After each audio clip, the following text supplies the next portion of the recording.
In this episode of Locked On Capitals, I am joined by Josh Neighbors of Locked On Nationals as we talk about what is going on with the state of the Nationals. My name is Dan Holmi. You can find me on Twitter. It's at DanCaps218. You can find the show on Twitter. It's at Locked On Caps. And Josh, why don't you tell everyone where we can find your work? Yeah, you guys can find me on Twitter at @JoshNeighbors_. You guys can find the show wherever you all get your podcasts and here on YouTube as well. All right, so in this episode, we're going to start off. I'm going to ask him my questions I have for this Nationals team that's in a bit of a rebuild, shall we say. So, Josh, I think that the perfect place to start here is what is the current status of Juan Soto? Everyone wants to know. I watched your episode, was last week, I believe, where we were talking about the haul that the Nationals could get if they actually traded someone like Juan Soto. I think you had Locked On Fantasy Baseball or something on. It was a very interesting episode. So where are we at with the Juan Soto contract? Yeah, so it's a fluid situation. The number one thing that's going to affect this is it's going to be ownership. And it's actually, so you think, hey, what are the goals of the player and obviously the agent Scott Boras? What is their goal, right? It's been stated that, hey, there's an idea that maybe he wants to be the first $500 million player. That's a goal that he has in mind. But the big thing is that the Nationals, if they're going to sell this team, the best asset they can include is the ability, or actually already signed Juan Soto, but also more importantly, the ability to retain a player who is one of the best young players in all of baseball. And so they're not having a great year this year, but the status right now, the Nationals have made one offer. They turned that, the Soto sides turned that down.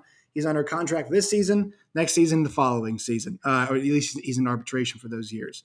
So that is how long the Nationals have. I'd expect the Nationals would be sold by then. I also expect the Nationals to try to make a more competitive team by then. So, I mean, if you had to put the odds of the Nationals right now are the front runners to get Juan Soto back. I think it's just a matter of, excuse me, who's stroking the check to him at the end of the day. And also, how much is that check eventually? What's the dollar sign on that?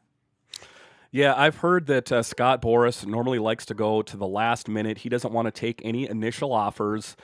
But you got to think that this Nationals team has to be all in on Juan Soto. I mean, as horrible, and I hate to say it, I know you cover the team, but as bad as this rebuild is going, I could think of nothing worse than Juan Soto moving on to another team. You had just said there's something that was rather interesting. You said that you plan or you see that the team is going to be sold. I know that that's been talked about this year.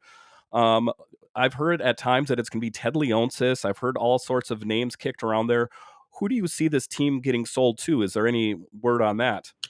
Yeah, I mean, I guess Leonsis could go for the monopoly on DC sports, right? And it would mean the excuse me, the Washington football team, the now Washington Commanders, would be the only team left, right? That way he would not own, and they're pushing for a sale on that end too. So Leonsis could become the czar, the emperor, if you will, of all things DC sports. No, I think I think it is likely that there is a new majority owner. I think the Lerner family gets the championship, and the son Lerner has come in, started running things, and maybe he's not fully invested in a rebuild. And I appreciate his willingness to acknowledge that, right? While the Nationals aren't good, I don't think you can hold him accountable for not re-signing a bunch of guys right now at this point in time. Just because it's like, look, if this is the plan, it looks like it's the plan is to sell at least a majority of the team. I think it's always right to make sure that you are not the ones making the big decisions. You are leaving those big decisions to the people who are eventually going to take it, right? You don't want the old GM to draft the new GM, right? And look, I know that's how it works sometimes. You inherit a team. Sometimes you're stuck with contracts. That's how it works. But the Nationals, besides Strasburg and besides Corbin, don't have anybody under contract for more than a year, right? That's where they are right now. It's a really fluid situation. So John Heyman, I think, said something the other day about this on his radio show. Today, I think they're going to get sold. I think I think the Lerners may maintain a little bit, but I think the decision making power is going to be moving on. And also something you have to note too: the contracts of Dave Martinez and of Mike Rizzo are both up at the end of the year. So that would tell you that there is a kind of simultaneous. And look, I think Mike Rizzo is a good GM. I think that Dave Martinez is a good manager. I think it might be a situation where it's just kind of time and these things happen. We know it happens in hockey. Hockey actually is like a really good example. Like it's time happens all the time. I feel like in hockey, and so I think maybe we're approaching a. It is time just to part the ways with how much change there has been. So yeah, I think eventually there's going to be a sale, and I think you're going to see wholesale changes with that. Yeah, and I think, the interesting thing to me is that we knew that this rebuild was coming when they traded Scherzer and Trey Turner, and the timing is just a bit interesting that all of a sudden that this rebuild isn't going, I guess I would say according to plan. Now they want out. It's almost like the learners don't have a stomach for what this entails. But it's just going to be interesting. How many years do you see the Nationals be away from being competitive again? I mean, it seems like right now they're in the cellar and they're looking up at Juan Soto going, get us the hell out of here because there's a lot of unproven players on this team. Hindsight 2020, all that kind of stuff. It seemed like at the time that trading Scherzer and Trey Turner along was for the better good. But do you think that this is really going according to the script? To me, it seems like it's veered off, and you have a bunch of players on this team, to be honest with you, that you're going to have to Google search who they are. How are things going so far, and how far away are we from being the Nationals, shall we say, competitive? Well, this is not going to script. And I was actually talking about this with some Reds guys last night. We're previewing the series. Um, the Nationals window was the 2010s, right? That was their window, and they actually got a title on the back end of their window, which you don't always see. Like that was, that you lose Bryce Harper and Lucky Soto comes up, and you got all these guys at the right point, right? Strasburg, Scherzer, Corbin, the bullpen guys, the lineup. You got really everybody, Rendon, all of these guys that were at the right point of their career. That was an old team, right? And things did not go well in 20. I think it's fair to say that you can kind of mark that season off. Also, hangover plus COVID, really weird year. 21 is when it became pretty evident. Now, there was a stretch of time where it was Turner, Soto, and Schwarber, where it was just, it was gangbusters up there. But, it wasn't sustained and they couldn't make it last. The pitching wasn't good enough and the guys were injured. And so I think, the plan was to see what they could do with that remaining group of guys. And then the plan changed. And now there's a reason why you're not seeing guys who are under contracts that are very long. It's because I don't know if they have there is a plan, right? You want to get back to contention, but there's no baseball is a weird sports. Like if a collection of guys start doing well, okay, we're going to keep them around. If they don't, you have a few guys who are doing well. All right, well, it's better off. So I actually think there's a chance, like at the end of the year, like this thing probably gets worse before it gets better, because I think guys like Josh Bell, I think guys like Nelson Cruz, I think guys like Cesar Hernandez, I think guys like Carl Edwards Jr. has been awesome as of late, and Kyle Finnegan and Tanner Rainey. All of those guys, in my opinion, are going to be on the trade block. And with that, you have to think, okay, there's going to be some more changes. So, it's hard to say where this thing is in terms of scheduling. But yeah, I mean, it's difficult to kind of put a window on when they want to get back in contention. I know Nats fans want sooner than later, but a lot of young guys. I mean, Keibert Ruiz, Luis Garcia, Juan Soto, Josiah Gray. I mean, all these guys are, and even the guys who are in AAA, like Cade Cavalli, these guys are a bit away, Soto having the exception, from being like this great everyday core. So it's going to be a minute. Yeah, and it's a frustrating thing, and we'll talk about that later in the show. But that's what I think is headed for the Capitals as well as we deal with an aging roster. But just taking a look at the pitching, it seems like the pitching has been long the Achilles heel, at least relief pitching for the Washington Nationals. Do you think that they're in a better position right now? I know that you spoke briefly about Tanner Rainey, and he seems to have been doing pretty good out of the pen. There's also been some questions about Espino in pitching capacity. Why don't they ever put him in high leverage games? Maybe if you want to talk about the pitching in general, but it just seems that, as long as I've watched the team, that relief pitching has been one of the bugaboos of the team. It's just that they can never get a solid relief pitching. Even when you go back, to the 2019 when they won the World Series, I mean, it was pretty good, but it still needed work back then. What are your thoughts on the pitching for the Washington Nationals? So to me, the relief, and you're right about 19, it's totally correct. I think some of the relief pitching woes have been tied to the starting pitching not being very good. They're asking a whole lot of their relievers right now. And the reason they're doing that is because the starters aren't going that deep, right? I mean, who is the guy right now that you trust to give you 6 innings in a game? Six full, strong innings. There's not one guy. They want to keep Josiah Gray around 5. Sometimes they extend him to get a little dicey. Patrick Corbin, the same thing. Eric Fetty has had a really good month of May. Did get did get touched up against the Nats, or the Nats rather, but as having a really good month. And so that means you're going to be relying on these guys a lot more often. So Victor Arano has been really good this year, but there are going to be some games where Victor Arano is not great. And when he's not great, like, you have to take it with a grain of salt because he's pitching so often. Same thing for a guy like a Erasmo Ramirez, Kyle Finnegan, Tanner Rainey, Steve Cishek. I'd throw into that group as well. So I think that's the problem, is they really can't establish like this pecking order in the back of the bullpen because they've been so bad from the starting position. So, when the injury happened to Strasburg and now Joe Ross is gone once again, and they brought in Anibal Sanchez, he's injured. To me, it's just kind of all linked together, in my opinion. All right. So after the break here, Josh Neighbors is going to have some questions for me about the Washington Capitals. We'll talk about that next. All right, welcome back. In this episode, I am joined by Josh Neighbors of Locked On Nationals, kind of a special crossover DC edition. Josh, what questions do you have for me for the Washington Capitals? So I guess the one big question that we've all had is, like, when is the window going to be over, right? When are they going to now? It's great because they're in the playoffs and everything, but we knew what their flaws were heading into the playoffs. Goaltender was a huge issue for them and came back to bite them in the butt, it feels like, in the playoffs. When do you think it's time for this core? They're going to just keep trying to retool, because they kind of remind me of the Astros in a lot of ways. Actually, the Capitals, much like the Astros, they really had a good window, a long window, weren't able to win one, won one, and then now have been around but have not been able to climb that mountain once again. So, what do you think for the core staying together? Listen, I think that it should change now, and I know that there's a lot of nostalgia type Washington Capitals fans that they want to keep this nucleus together because this is by and large the same team that won them the Stanley Cup in 2018. But to your point, there was issues in net that we talked about all season. It was Vitek Vanacek and Ilya Samsonov, an unproven commodity, the youngest goalie tandem at the time in the NHL.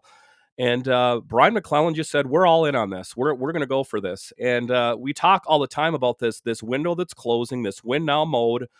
But then Brian McClellan did nothing to address it. So I think honestly that his job is on the line because he's going to have to answer to Ted Leonsis and Dick Patrick in the ownership trust there about why he didn't do anything to rectify it. So going forward, I think that what the Capitals have to do is they have to pick up that veteran netminder. I've heard names of Braden Holtby coming back to the district. I've heard Marc-Andre Fleury, which I know is just kind of a Hail Mary pass down there, which I don't think will ever connect with a wide receiver. But I think that is one of the things that they would like to do. I guess that remains to be seen on who that veteran netminder is, but I definitely think that is one of the options. You have two RFAs in Vanacek and Samsonov. I think that ultimately they'll go with Samsonov for whatever reason. The Washington Capitals seem to be all in on Ilya Samsonov. He was drafted higher. He's a better athlete as far as that is concerned in net, but the big issue with Ilya Samsonov is he can make the greatest save 1 minute and allow a soft goal in the next minute. So consistency with both of those netminders, to be honest with you, has been an issue. But going forward, when do they need to rebuild this team? I would say right now. I think that you're going to see the likes of Lars Eller leave. I think you're going to see Schultz leave. I think that there is a lot of players on this team, and maybe some players on this team that you don't want to see leave. Like a TJ Oshie or something like that, because much how and we talked about if you traded Juan Soto, you're going to get a big haul. You're not going to get a big haul if you're trading, this fourth line player. So I think that they're going to, possibly have to trade like a TG Oshie or, a John Carlson to get that big name player because that's what they need to do. The Washington Capitals are staring straight at what the or excuse me, the Washington Capitals are staring straight at what the Washington Nationals are going through right now, and that's a big rebuild. And I would like to think that whatever the Capitals do, it's going to turn out a little bit better than what the Nationals have done so far. But and I think the nice thing that we know is like that it seems like Ovechkin's going to be there for it, right? I mean, I think the consensus is right now he is going to retire as a member of the Washington Capitals, right? That is correct. Yes, there's been word that he might want to play one last season in Russia, just one last hurrah. I mean, at this point, once he catches Gretzky, I think he can check every box off. He got his cup in 2018. I think that he would be fine with moving on, but there's been rumblings out there that he might want to do one last year in Russia. So, are there any young players out there right now that you see that the Nationals, that the Capitals think could get in a trade, maybe like for like a TJ Oshie? Any guys that you think would just be assets they could, or I guess maybe even picks, right? I'm not really sure the NHL. Do we see as many, star for picks trades as usual? Or are they usually trying to find young players that have already kind of gotten their foot in the NHL? Maybe they can bring them over and get some mentorship and kind of develop them into the next generation.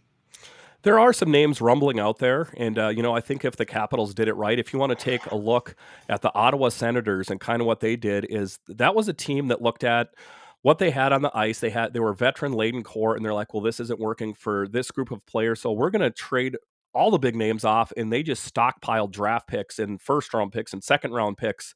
And I think the Ottawa Senators are a couple years away from contention. But if the Capitals could do something similar to that, move some bigger pieces to get some draft picks. I've also heard some veterans. It's crazy season in the NHL right now. So I've heard the likes of Johnny Gaudreau coming to the Capitals. I've heard of Nazem Kadri.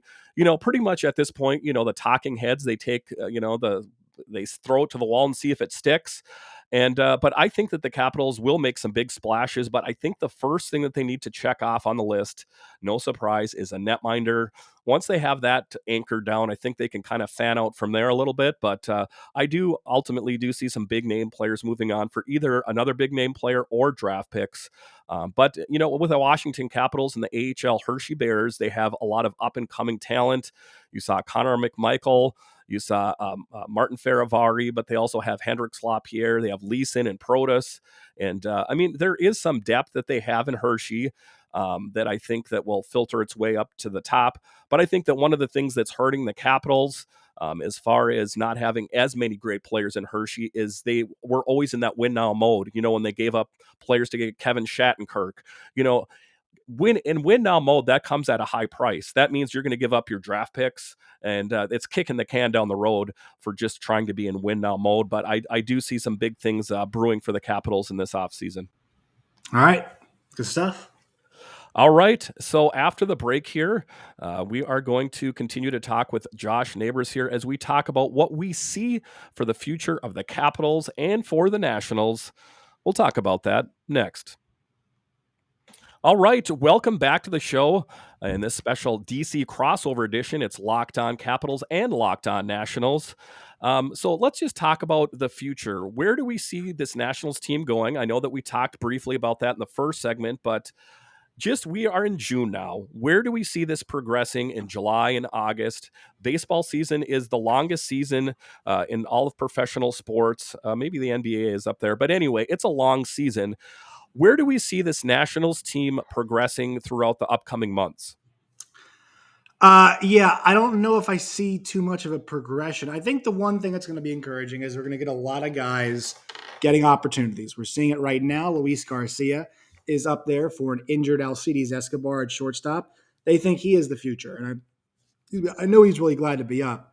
Also, Evan Lee, who is not 17th ranked prospect, due to some struggling starters and injuries that are coming down the pike that we know with Joe Ross. Evan Lee has been able to come up and he has made a start and looks like he'll make another start straight from Double A. K. Barrett Ruiz, obviously Josiah Gray gets to keep going. We're going to see the Cade Cavallis of the world come up. There are other guys, Cole Henry. I know is down the pike. People want to see. Maybe we see him in the big leagues this season. So that's the nice thing. We're going to see some guys, maybe even a Donovan Casey, who is a guy the Nationals got in that trade also for Max Scherzer and Trey Turner. So I think that's the one thing we're looking at here for the future. Is we're going to see, hopefully, guys who are the future. I think there's going to be some big attrition. The one thing I hope, though, it's really important. You got to keep some vets around these young guys to help them learn the ropes of being big league baseball players, of being pro athletes. So I think it's important they do keep some veteran leadership around. Who that is, what form that takes, I don't know, because they got a lot of guys who are vets on 1 year contracts. You want to trade Josh Bell, Nelson Cruz, obviously the first two, Cesar Hernandez, somebody else that comes up. So they're going to have some decisions to make here coming up towards the trade deadline. But I think some attrition, but also seeing the future is the immediate future for the Nats. How about the Capitals? So going forward with the Capitals, like we talked about in the previous segment, I think that this is going to be the summer of change. And I think that that will probably not sit well with a lot of the DC fan base as they are in love with the current core. But I think that change is what's needed when you take a look at this team.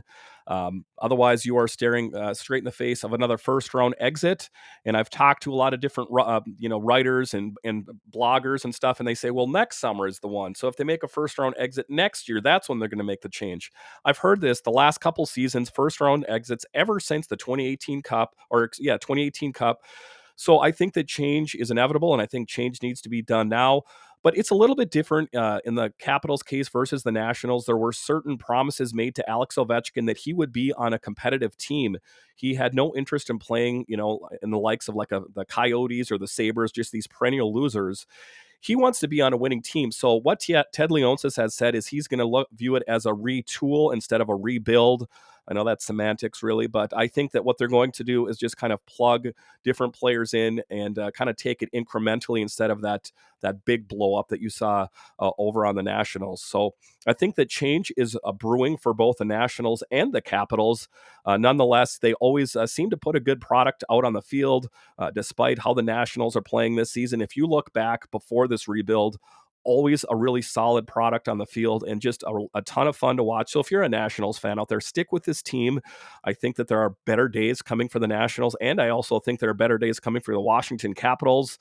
But DC fans, you got to stand pat. You don't want to be bandwagon jumping right now. So anyway, Josh Neighbors, thank you once again for joining me on this edition of Locked On Capitals. And do you have any closing comments here? Yeah, you can find the show wherever you get your podcast and on YouTube as well. You can find me at Josh Neighbors _ on Twitter, and you can find the show at LL _ Capitals. And Dan, it was a pleasure talking to you. It was great. And thank you for joining us once again on this special DC crossover edition of Locked On Capitals and Locked On Nationals. We'll talk to you next time.